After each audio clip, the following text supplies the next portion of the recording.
Бәріңізге ассалаумалейкум. Бүгінгі ролигімізде бізде ВАЗ-2110 автокөлігі. Көп жерде вот именно электрикке вентиляторын жасамайды деп барған кезде қиып тастайтын проводтар, и содан кейін ол проводтар қалай жұмыс жасайды, вентилятордың жұмыс жасауы жайында бір-екі ақпарат, пайдалы ролик бере түсіре кеткенде жөн көрдім. Бұл жерде біздің мәселеміз ең бірінші жасайтын, бұл көлікте вентиляторды бәрін қиып тастаған, түгелімен вентиляторға келіп тұрған тоқты, и сөйткенде вентилятордың өзінен шыққан екі сымның біреуіне реле қойып жібергенде, и сонымен міне мына датчик арқылы басқарған бұны. Бұл жерде өрмекшінің ұясы сияқты провод предохранитель бәрі толып жатыр еді. Олай жасап керек емес. Бұл жерде сізге ең бірінші біле кеткен жөн болады, мына қызыл ақ полосасымен проводта постоянно плюс болады бұл жерде. Еще бұл провод сигналға тікелей постоянно плюс барып тұрады. Сигнал через минус арқылы жұмыс жасайды.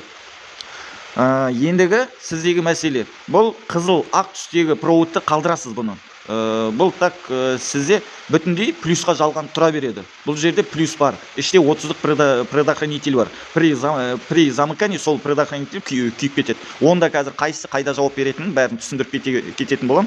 Сосын мына роликтеріміздің астында комментарий жазады, қолың неге қалтырайды, анау ма, мынау ма деп. Құрметті достар, сіздерден бір өтінішім бар айтатын. Біздің қалай жұмыс жасағанымызға қараңызда сіз, былай менің денсаулығыма комментарий жазып керек емес. Оның бәрін неше роликтен, неше комментарийде жазып кеттім, сонда да қоймайды, қолың неге қалтырайды, ойбай, біздің де қолымыз қалтырап кетті, анау, мынау деп. Біз сіздерге қолымыздың қалтырағанын көрсету үшін емес, сіздер далада, әлде болмаса электрикке сенбейтін жағдайда өзіңіз үйде отырып, жалғап алатындай тоқ жағын простой қылып біз түсіндіруге тырысамыз. Сол үшін де комментарий жазған кезде лишний әңгіме керек емес, былайша айтқанда. Біз жаңа сіздерге қызыл ақ полосасымен және ақ қара полосасымен проводтар көрсеткен болатынбыз. Ол проводтарға тоқ мына жерде тұрған К6 деген реле арқылы келеді. Бұл релеге тоқ мына тұрған вентилятордың суреті тұрған 30-лық предохранительден келеді. Осыны естеріңізде сақтаңыздар. Так, енді вентиляторге плюсты апарып болдық па? Енді келесі мәселе бізде мына тұрған мотордың өзінің 3 релесін шығарып алатын боламыз. Бері қарай. Енді оған кіріп тұрған релені аласыз да сіздер, ол жақтан провод кесіп керек емес. Себебі ол жақтан провод кесіп керек емес деген сөздің жауабы бар да. Ертең сізден кейін сіз көлікті сатасыз. Может быть, ол адам тоқ жағынан түсінетін болып, өзінің заводской вентиляторын қайттан восстановить ететін кезде, вентилятордың тек қана релесін ауыстырса болды, бітті. Ол уже заводской восстановление болып, қайттан заводтық нұсқасында жұмыс жасай береді. Ал енді оның мына уақыттың өтуімен вентилятор не үшін су қайнағаннан кейін барып қосылады деп айтады көбісі. Орыстың кез келген көлігінде вентилятор 95-тен әрі қарай жұмыс жасайды.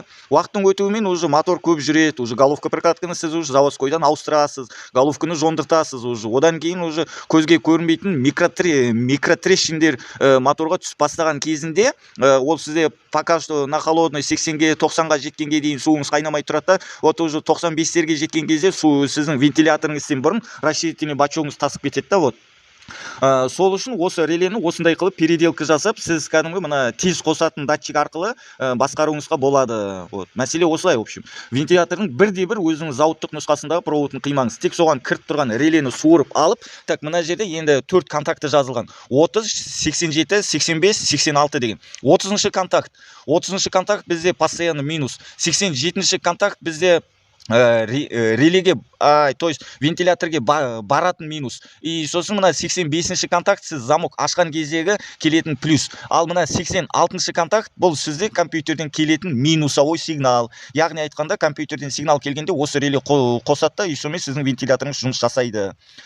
Енді бұдан бейтіп айттық қой 86-шы контактеден бір провод шығарып аласыз деп. Бұл проводты кішкене жуандау провод қылып шығарып аласыз. И сосын бұның басын 2-ге айырасыз. Потому что сіз бұл жерде уже 2 провод жалғайтын боласыз. Біреуі анау мотор жақтағы датчиктен басқарылатын минус болсын. Екіншісі сіз өзіңіз салонға включатель қойып алыңыз. Анау мотор жақтағы датчигіңіз жасамай қалған кезде сіз іште енді судың температурасына қарап отырасыз ғой постоянно. Сол кезінде өзіңіз қолдан қоса алатындай болып. Қазір оның бәрін жұмыс барысында көрсетем. Главный тоқ жағын үйренем деген адамға біз уже дайын подсказка бердік. Міне. Уже.